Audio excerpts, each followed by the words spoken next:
हर हर महादेव मेरे प्रिय मित्रों। आशा करता हूं आप लोग बहुत ही प्रसन्नचित्त और स्वस्थ होंगे। मित्रों, मनुष्य की जिंदगी का सच ना आज तक कोई जान पाया है, न कोई जान पाएगा। क्योंकि मृत्यु और जन्म ये दो ऐसे तथ्य हैं जो हमारे कर्म पर आधारित होते हैं। जैसा कर्म करोगे वैसा ही फल मिलेगा। परंतु मित्रों, आज का यह जो प्रसंग है वह एक सच को प्रस्तुत करेगा। और यह प्रसंग है कि क्या हमारा भाग्य पहले से लिखा होता है। हमारे भाग्य में जो भी कुछ घटता है वह पहले से निर्धारित होता है। दोस्तों, गरुड़ पुराण में बताया गया है कि मनुष्य के भाग्य में जो भी कुछ जन्म से मृत्यु तक जो भी घटना घटती है वह पहले से तय होता है। दोस्तों, मृत्यु और जन्म ही एक ऐसा सत्य है जिसे कोई टाल नहीं सकता है। पर दोस्तों, हम यह नहीं जान पाते हैं कि हमारा भाग्य हमारे जन्म से पहले ही लिखा होता है या जन्म के बाद। लेकिन गरुड़ पुराण में जन्म मरण कर्म के बारे में विस्तृत रूप से जानकारी दी गई है। तो आइए शुरुआत करते हैं गरुड़ पुराण की उस ज्ञानवर्धक प्रस्तुति की। मनुष्य का भाग्य कब लिखा जाता है? क्या मनुष्य का भाग्य उसके जन्म से पहले लिखा जाता है या जन्म के बाद? नमस्कार दोस्तों, स्वागत है हमारे हमारे YouTube चैनल आस्था लूप में। मित्रों, आज आप संसार का वह सच जानने वाले हो जो सच बहुत से हमारे दर्शकों को नहीं पता है। आज गरुड़ पुराण के द्वारा बताई गई कुछ रहस्यमय और अनसुनी बातों को आपके साथ आस्था लूप चैनल साझा करने वाला है। आपसे गुजारिश है कि आप हमारे YouTube चैनल आस्था लोगों को सब्सक्राइब जरूर कर लें और साथ ही कमेंट में हर हर महादेव लिखना ना भूलें। मित्रों, साथ ही वीडियो को भी लाइक कर दें और इस वीडियो को अंत तक अवश्य सुनें। क्योंकि मित्रों, गरुड़ पुराण को जो भी श्रोतागण पूरे मन से सुन लेता है उसके कष्टों और परेशानियों को स्वयं भगवान शिव हर लेते हैं। क्योंकि गरुड़ पुराण में जो कर्म, जन्म और मृत्यु के बारे में बताया गया है वह बिल्कुल सत्य है। और इस प्रसंग को सुनने के बाद आपके मन में जो भी परेशानियां या प्रश्न उठ रहे हैं वे सारे प्रश्नों के उत्तर आप सभी लोगों को अवश्य मिल जाएंगे। और मित्रों, अगर करूं पुराण का सच अगर भगवान शिव के द्वारा आपको श्रवण करने का अवसर मिल रहा है तो यह बहुत ही सौभाग्य की बात है। तो चलिए मित्रों, आज हम एक कथा के माध्यम से जानते हैं कि हमारा भाग्य जन्म से पहले लिखा जाता है या जन्म के बाद, जो गरुड़ पुराण स्कंद पुराण के द्वारा बताया गया है, जो भगवान शिव जी ने स्वयं नारद जी को बतलाया था। आज हम वही कथा जानेंगे। मित्रों, एक समय की बात है। लोक नगरी में एक दिन भगवान शिव अपने दिव्य आसन पर बैठे हुए थे। तभी देवर्षि नारद नारायण नारायण का जाप करते बादलों को चीरते हुए उत्साहित होकर उनके पास पहुंचते हैं और उन्हें प्रणाम करके बोले, हे प्रभु, आप त्रिकालदर्शी हैं, आप तीनों लोकों के देवता हैं, आपसे कुछ भी छिपा हुआ नहीं है। परंतु हे प्रभु, मैंने सुना है कि जो जीव या मनुष्य जन्म लेता है क्या उसका भाग्य पहले से लिखा होता है। हे प्रभु, मैं जानना चाहता हूं कि मनुष्य के साथ जो कुछ घटना घटित होती है वह उसके जन्म से पहले तय होता है या वह पिछले जन्म का भोग भोगता है। क्या यह सत्य है या हम अपनी मेहनत और कर्मों से उसे बदल सकते हैं? फिर भगवान शिव नारद की बात सुनकर मुस्कुराए और बोले, हे नारद, आपका यह प्रश्न बहुत ही जरूरी और महत्वपूर्ण है, जो मानव जाति के लिए उसके जन्म, कर्म और मृत्यु पर आधारित है। फिर भगवान शिव बोले, हे नारद, मैं तुम्हें एक कथा सुनाता हूं जो तुम्हारे इस प्रश्न का उत्तर देगी, बल्कि हर मनुष्य के लिए एक चेतावनी और प्रेरणा भी होगी। तुम इस कथा को पूरे ध्यानपूर्वक आखिरी तक सुनो। भगवान शिव बोले, हे नारद, जो यह कथा को आधा अधूरा सुनने की गलती करता है उस पर भारी संकट आती है, क्योंकि आधा अधूरा ज्ञान हमेशा विष के समान होता है। भगवान शिव बोले, हे नारद, इस कलयुगी संसार में जो मनुष्य इस कथा को पूरे ध्यान पूर्वक आखिरी तक सुन लेगा और समझ लेगा, उसके इस संसार से सभी पाप, कर्म, क्रोध, मोह से मुक्ति मिलेगी। फिर नारद बोले, हे प्रभु, मैं उस कथा को पूरे ध्यान पूर्वक आखिरी तक सुनूंगा, आप उस कथा को निश्चित ही सुनाएं। फिर भगवान शिव नारद को वह कथा सुनाते हैं। भगवान शिव जी बोले, हे नारद, प्राचीन काल में एक विशाल और समृद्ध पर्वतों और घने जंगलों के बीचों बीच एक राज्य था जिसका नाम कल्प राज्य था। उस राज्य का शासक राजा सत्यवीर था। राजा सत्यवीर अत्यंत धर्मात्मा, न्यायप्रिय और शक्तिशाली था। वह सदैव अपने राज्य के प्रजा के कल्याण के लिए काम करता था और धर्म का पालन करता था। उसे भगवान से एक संतान का आशीर्वाद चाहिए था ताकि वह अपने राज्य का कार्यभार किसी योग्य उत्तराधिकारी को सौंप सके। फिर हे नारद, राजा सत्यवीर और रानी दोनों ने कई वर्षों तक तपस्या की। इससे भगवान विष्णु ने प्रसन्न होकर उसे संतान होने का वरदान दिया। फिर एक दिन भगवान विष्णु के आशीर्वाद से रानी गर्भवती हुई। राजा और रानी अत्यंत प्रसन्न थे क्योंकि वे चाहते थे कि उनका बेटा महान शासक बने और राज्य को सुख समृद्धि की ओर ले जाए। परंतु जब रानी ने बेटे को जन्म दिया तो वह बच्चा विकलांग और शारीरिक रूप से कमजोर था। उसके शरीर की हड्डियां टूटी हुई थीं और वह शारीरिक रूप से सक्षम नहीं था और किसी कार्य योग्य नहीं था। राजा सत्यवीर का दिल टूट गया और मन ही मन बहुत व्याकुल हो गया। उसने भगवान से यह सवाल पूछा कि ऐसा क्यों हुआ। तब राजा सत्यवीर ने भगवान से मिलने का निर्णय लिया और उन्हें अपने दुखों को साझा करने के लिए वहां पहुंचे। राजा ने भगवान से पूछा, हे प्रभु, मैंने इतनी तपस्या की, यज्ञ किए, फिर भी मेरे बेटे का जन्म विकलांग क्यों हुआ? मैंने भगवान विष्णु से आशीर्वाद लिया था, लेकिन ऐसा क्यों हुआ? क्या यह मेरे भाग्य में पहले से लिखा हुआ था? फिर भगवान शिव मुस्कुराए और कहा, हे राजा, तुम सही कहते हो कि तुम्हारा पुत्र विकलांग जन्मा है। क्या तुम जानते हो कि तुम्हारे पुत्र का जन्म इस प्रकार क्यों हुआ है? यह तुम्हारे द्वारा किए गए पूर्व जन्मों के कर्मों का फल है। यह तुम्हारे पिछले जन्म के कर्मों का परिणाम है जो तुम्हारे भाग्य में लिखा हुआ था। लेकिन इसका कारण यह नहीं है कि तुम्हारा भाग्य पहले से निर्धारित था। यह घटना तुम्हारे और तुम्हारे बेटे के कर्मों का फल है जो उसके पिछले जन्म से जुड़ा हुआ है। राजा ने आश्चर्यचकित होते हुए पूछा, हे प्रभु, क्या भाग्य वास्तव में पहले से लिखा होता है? भगवान शिव ने कहा, जन्म, मृत्यु और जीवन के उतार चढ़ाव पहले से निर्धारित होते हैं, लेकिन हम जो कर्म करते हैं वह हमारे भाग्य को बदल सकते हैं। जिस दिन तुम्हारे बेटे का जन्म हुआ उस दिन तुमने एक विशेष संतान का वरदान प्राप्त किया था, लेकिन उस संतान को चुनौतियां मिलना जरूरी था ताकि वह अपने जीवन में धैर्य, साहस और पराक्रम को विकसित कर सके। लेकिन उसका भविष्य केवल उस समय के कर्मों से नहीं होता है, बल्कि यह तुम्हारे पिछले जन्मों के कर्मों का परिणाम है। भगवान शिव ने राजा सत्यवीर से कहा, हे राजन, भाग्य और कर्म में बहुत गहरा संबंध है। हमारे कर्म ही हमारे भाग्य का निर्माण कर है। यही कारण है कि हमें जीवन में अपने कर्मों को सदैव धर्म और सत्य के मार्ग पर रखना चाहिए। भगवान शिव ने कहा, हे राजन, जो कुछ भी तुम्हारे जीवन में घटित होता है वह तुम्हारे पिछले जन्म के कर्मों का परिणाम है। यदि तुम्हारा बेटा विकलांग जन्मा है तो यह उसकी आत्मा के पिछले जन्म के कर्मों का फल है।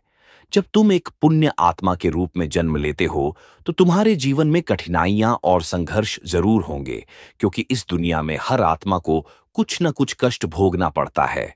याद रखो, तुम्हारे बेटे के जीवन में जो कठिनाई है वह उसकी परीक्षा है। यदि वह धैर्य और साहस से इन कठिनाइयों का सामना करता है तो वह अपने भाग्य को बदल सकता है।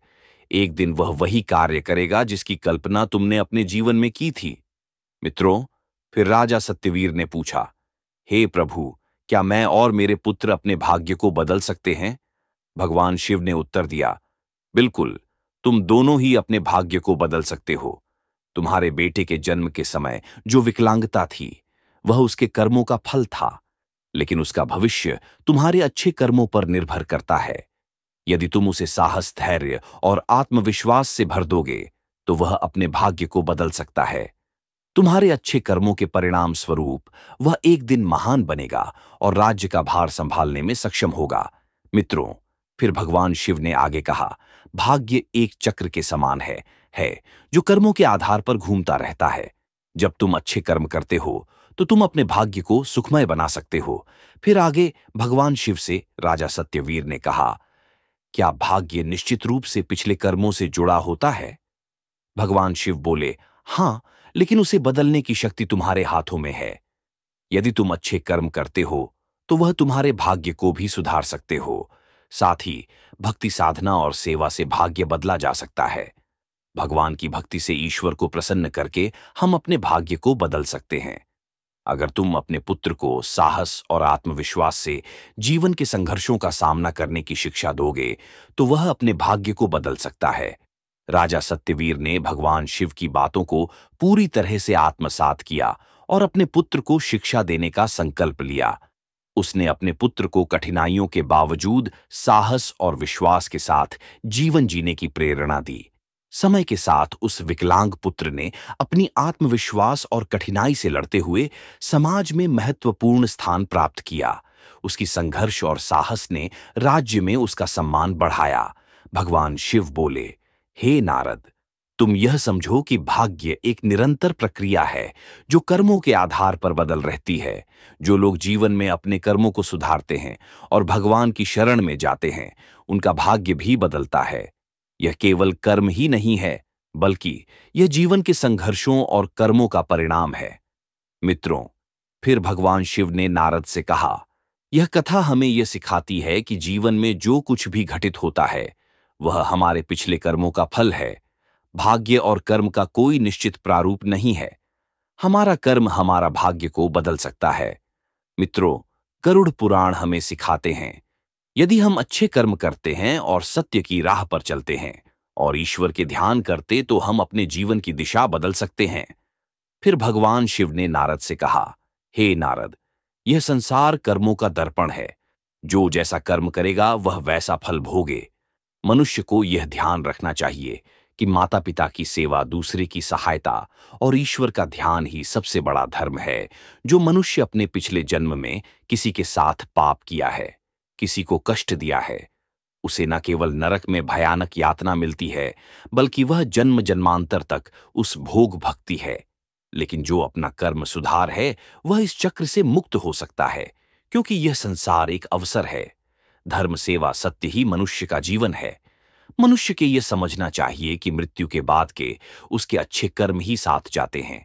मित्रों, ये कथा हमें यह सिखाती है कि हमारे भाग्य पिछले कर्मों का फल है। हर पाप का दंड, हर पुण्य का फल निश्चित होता है। हे मनुष्य, तुम अपने कर्मों पर ध्यान दो, स्वार्थ, पाप और अहंकार को त्यागो, धर्म, सत्य और सेवा को अपनाओ, क्योंकि यही जीवन का सबसे भरा सत्य मार्ग है। मित्रों, भगवान शिव ने इस प्रकार नारद को गरुड़ पुराण के रहस्य को बताया। मित्र, भाग्य निश्चित रूप से जन्म से पहले लिखा जाता है, लेकिन हम अपने जीवन के संघर्ष, सत्य, धर्म और ईश्वर की भक्ति से हम अपने भाग्य को बदल सकते हैं। मित्रों, गरुड़ पुराण में भाग्य का लेखा जोखा और कर्मों के बारे में उल्लेख मिलता है। पर दोस्तों, मनुष्य अपने कर्मों, संघर्ष और ईश्वर की भक्ति से हम अपने जीवन को बदल सकते हैं। मित्रों, गरुड़ पुराण हमें सिखाते हैं कि जीवन एक बोया हुआ खेत की तरह है। मनुष्य खेत में जो बीज बोते हैं, वही फल मिलता प्राप्त होता है। उसी प्रकार मनुष्य अपने जीवन में जो कर्म करते हैं, उसका अगले जन्म में उसी रूप से फल भोगता है। इसीलिए दोस्तों, गरुड़ पुराण में भगवान शिव कहते हैं कि जब मनुष्य का जन्म होता है, तो उसके पिछले कर्मों के आधार पर उसका भाग्य उसके जन्म से पहले लिखा जाता है, और उस मनुष्य के साथ वही होता है जो उसके जन्म से पहले उसके भाग्य में लिखा हुआ है, जिसे कोई टाल नहीं सकता है। परंतु सत्य, धर्म और सेवा से ईश्वर को प्रसन्न कर हम अपने भाग्य को बदल सकते हैं। हिंदू धर्म का सबसे बड़ा धर्म ग्रंथ गरुड़ पुराण है, जिसमें मनुष्य के जीवन, मृत्यु और भाग्य कर के बारे विस्तार रूप से बताया गया है। यह पुराण हिंदू धर्म के 18 महापुराण में से एक है, और इस पुराण में जन्म, मरण से, पुनर्जन्म, कर्म और आत्मा के मार्ग के बारे में पूरे विस्तार से बताया गया है। दोस्तों, गरुड़ पुराण के अनुसार मनुष्य का भाग्य उसके पिछले कर्मों पर निर्भर करता है। गरुड़ पुराण, जो विष्णु पुराणों के प्रमुख ग्रंथ में से एक है, यह पुराण जीवन के रहस्यों और मानव के कर्म फल के बारे में बताया गया है। गरुड़ पुराण में भगवान शिव को साक्षात भगवान विष्णु के अवतार माने जाते हैं। दोस्तों, गरुड़ पुराण में भगवान शिव हैं में अच्छे कर्म और सत्य मार्ग पर चलकर ईश्वर को प्रसन्न कर हम अपने भाग्य में होने वाले घटना से बच सकते हैं और आने वाले भाग्य को हम बदल सकते हैं। मित्रों, गरुड़ पुराण में भगवान शिव ने मनुष्य को जीवन जीने के लिए 3 मुख्य उपदेश दिए हैं, पर चलकर हम अपने भाग्य के कर्मों को बदल सकते हैं। दोस्तों, आप इस वीडियो को अंत तक जरूर देखिए, क्योंकि यह सारी जानकारी गरुड़ पुराण के द्वारा बताया गया है। इस वीडियो को बीच में छोड़कर जाने की गलती बिल्कुल भी नहीं करें, इसलिए इस ज्ञानवर्धक प्रस्तुति को अंत तक जरूर देखिए। आइए जानते हैं। नंबर 1, अपने धर्म का पालन करना। मनुष्य का जन्म किसी खास उद्देश्य के लिए होता है। जो मनुष्य अपने पिछले जन्म पाप किया है, वह इस जन्म में भी उस पाप का भोग भोगता है, क्योंकि मनुष्य के जन्म से पहले उसका जन्म से मरण तक का भाग्य पहले तय होता है।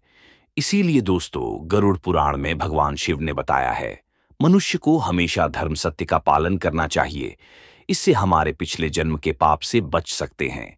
ईश्वर की भक्ति से हम अपने जीवन बदल सकते हैं। हम सभी ऊंचाई तक पहुंच सकते हैं। दोस्तों, जीवन एक अनमोल उपहार है। आप इसे व्यर्थ ना जाने दें। सही कर्म और धर्म का पालन से हम अपने जीवन को अगले जन्म में होने वाले घटना से बच सकते हैं। यह न केवल आपके लिए है, बल्कि इसे पूरे समाज और दुनिया के आप प्रेरणा का स्रोत बन सकते हैं। नंबर 2, माता पिता सेवा और आदर करना। दोस्तों, गरुड़ में भगवान शिव कहते हैं कि मनुष्य को हमेशा अपने माता पिता की सेवा करनी चाहिए, क्योंकि माता पिता के ही से तीनों लोक का स्वर्ग है। जो लोग माता पिता को नहीं मानते और ना ही उनका आदर करते हैं, उसे न केवल नरक में भयानक यातना भोग है, बल्कि उसको अगले जन्म में भी भारी संकट भोगना पड़ता है। और उस मनुष्य अपने पाप का परिणाम जन्म जन्मांतर तक उस कर्म का भोग को भोगता रहता है। नंबर 3, अहंकार। दोस्तों, गरुड़ पुराण में भगवान शिव ने बताया है, मनुष्य का सबसे बड़ा शत्रु उसका अहंकार होता है, जो मनुष्य को अपने कर्मों से दूर कर देता है। जिस मनुष्य के मन में अहंकार प्रवेश कर लेता है, वह मनुष्य अपने जीवन को उस ओर ले जाता है जहां उसे संकट के सिवा कुछ और नहीं मिल पाता है। उस व्यक्ति को न केवल नरक में भयानक यातना भोग है, बल्कि वह व्यक्ति अपने आने वाले भाग्य को भी नरक की ओर ले जाता है। इसीलिए मनुष्य को हमेशा सत्य, धर्म और प्रेम की भावना रखना चाहिए। इससे वर्तमान जीवन और आने वाले भाग्य हमेशा खुशहाल रहे। मित्रों, गरुड़ पुराण हमें सिखाता है, यह जीवन हमारे कर्मों का फल है। यह ग्रंथ हमें यह समझने की प्रेरणा देता है, अपने जीवन से धर्म, सत्य, परोपकार का पालन करना ही सबसे बद्ध कर्तव्य है। आत्मा की मुक्ति और अगले जन्म उच्च योनि प्राप्त करने के लिए मनुष्य को अपने कर्मों को ध्यान रखना चाहिए। मित्रों, गरुड़ पुराण हिंदू धर्म के महान ग्रंथों में से एक। यही हमारे जीवन को सही दिशा में चलने का ज्ञान देता है, जो हमें यह सिखाता है कि मनुष्य का भाग्य उसके कर्मों और ईश्वर की इच्छा का परिणाम होता है। यह ग्रंथ न केवल जीवन और मृत्यु के रहस्यों के बारे में बतलाता है, बल्कि यह भी समझाता है कि मनुष्य अपने जीवन को किस प्रकार सही दिशा में ले जा सकता है। गरुड़ पुराण में मनुष्य के जन्म मरण से लेकर वर्तमान जीवन कैसे जय, इन सभी चीजों के बारे में विस्तार से वर्णन किया गया है। मनुष्य के जीवन से लेकर मृत्यु तक की सार जानकारी इस धर्म ग्रंथ गरुड़ पुराण में बताया गया है। मनुष्य जीवन में जो कुछ घटित होता है, वह हमारे पिछले जन्म का फल है। दोस्तों, गरुड़ पुराण हमें यह सिखाता है कि भाग्य केवल कर्मों का फल है। भले ही भाग्य जन्म पहले से लिखा हो, पर हम अपनी कर्म से इसे बदल सकते हैं।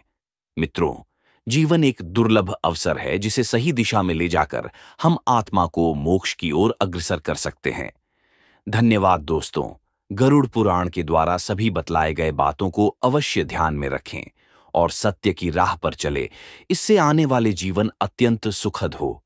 और दोस्तों, भगवान शिव और नारद द्वारा इस गरुड़ पुराण की इस संवाद को ज्यादा से ज्यादा लोगों तक शेयर करें और साथ ही हमारे YouTube चैनल को सब्सक्राइब जरूर कर लें, और जिससे हमारी लेटेस्ट वीडियो आपको मिल सके। और साथ में यह प्रसंग कैसा लगा, कमेंट में जरूर बताएं और वीडियो को भी लाइक कर देना। तो मेरे प्रिय मित्रों, यह कथा यहीं समाप्त होती है और फिर आप लोगों से मिलते हैं किसी अन्य ज्ञानवर्धक कथा के साथ। तब तक के लिए धन्यवाद।